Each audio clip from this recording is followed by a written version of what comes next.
சிவபுராணம் பாகம் 11. பிரஜாபதிக்கும் சிவபெருமானுக்கும் ஏற்பட்ட மனவருத்தம். தட்சனின் பேச்சுக்களால் இங்கு என்ன அனர்த்தம் உண்டாகுமோ என ஐயம் கொண்ட தாட்சாயினி தேவி தன் தந்தையிடம் நிகழ்ந்தவை எதுவாக இருப்பினும் சினத்தை தவிர்த்து என் பதியானவர் செய்த பிழையை மிகைப்படுத்தாமல் அவரை மன்னிக்க வேண்டுகிறேன் என்று கூறி நின்றாள். தாட்சாயினியின் இந்த பேச்சுக்களால் யார் இழைத்த பிழையை யார் மிகைப்படுத்துவது?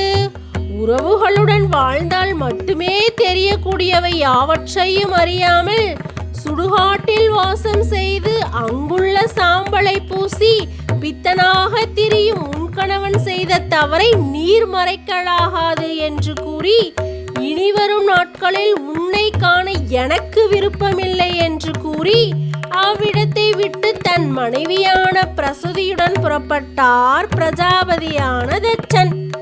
தன் தந்தை புறப்பட்டு சென்றதை அடுத்து தாட்சாயினி தேவி தன் பதியான கணவரை நோக்கி, தாம் செய்தது சரியா?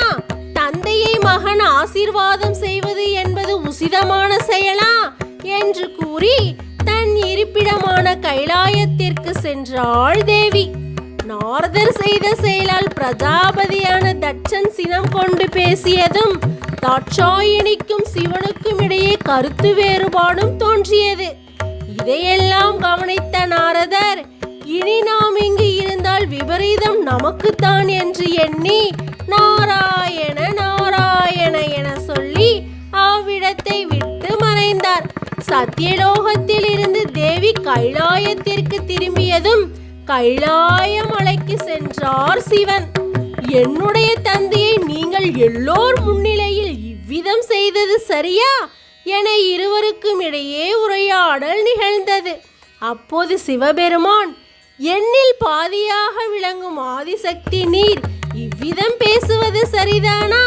இந்த பிரபஞ்ச உயிர்களை உருவாக்கி அவர்களை காத்தும் அழித்தும் செய்பவனான பரம்பொருளாகிய நான் உருவாக்கிய சிருஷ்டியில் உள்ள பிரஜையை வணங்குவது என்பது அவருக்கு பாவம் உண்டாகும் என்பதை அறிந்தே அவரை ஆசீர்வதித்தேன் என்று சிவபெருமான் கூறினார். சிவபெருமான் கூறிய கூற்றில் உள்ள பொருளை உணராத தாட்சாயினி தேவி, நீங்கள் வணங்குவதால் எப்படி தன் தந்தைக்கு பாவம் நேரிடும் என்று கேட்டாள். ஏனெனில் ஆதிசக்தியாக இருந்தாலும் மானிட பிறவி எடுத்து சிவனை அடைந்ததால் மானிட கர்மாக்களும் செயல்பட தொடங்குகின்றனர். பிரஜாபதியான தட்சன் சத்தியலோகத்தில் சிவபெருமான் செய்த செயலால் மிகவும் சினம் கொண்டார். பிரஜாபதியான என்னை சிவன் ஆசீர்வதிப்பதா? அதுவும் எல்லோர் முன்னிலையில் செய்தது உசிதமன்று. இதை இப்படியே விட்டால் மென்மேலும் தம்மை சிவன் அவமானப்படுத்துவான். அவனை அவமானம் செய்யும் விதமாக ஏதாவது ஒன்றை செய்து அவனை வணங்க விடாமல் செய்ய வேண்டும் என்று எண்ணினார். இந்த சமயத்தில் தாரகாசுரன் சிவபெருமானையும் தாட்சாயினி தேவியையும் பிரிக்க முடியாமல் என்ன செய்வது என்று புரியாமல் குழப்பத்தில் இருந்தார். தாட்சாயினி தேவியை கொல்வதற்காக அனுப்பப்பட்ட வீரர்கள் அனைவரும் மடிந்து விட்டார்கள். இவ்விதம் நாம் செய்து கொண்டு இருந்தால் நம்மிடம் உள்ள பல வீரர்களை நாம் இழக்க நேரிடும் என்று யோசித்தான். தம் குலத்தின் குருவாகிய சுக்ராச்சாரியாரும் சஞ்சீவினி மந்திரத்தை பெற தவம் மேற்கொள்ள சென்றுள்ளார். தாட்சாயினி தேவியை கொல்வதற்கு ஏதேனும் உபாயம் கிடைக்கும் என எதிர்பார்த்த எனக்கு இதுவரை எவ்வித செய்தியும் வரவில்லையே. இனி நான் என்ன செய்வேன் என்று குழம்பி நின்றான் அசுரகுலவேந்தனான தாரகாசுரன்.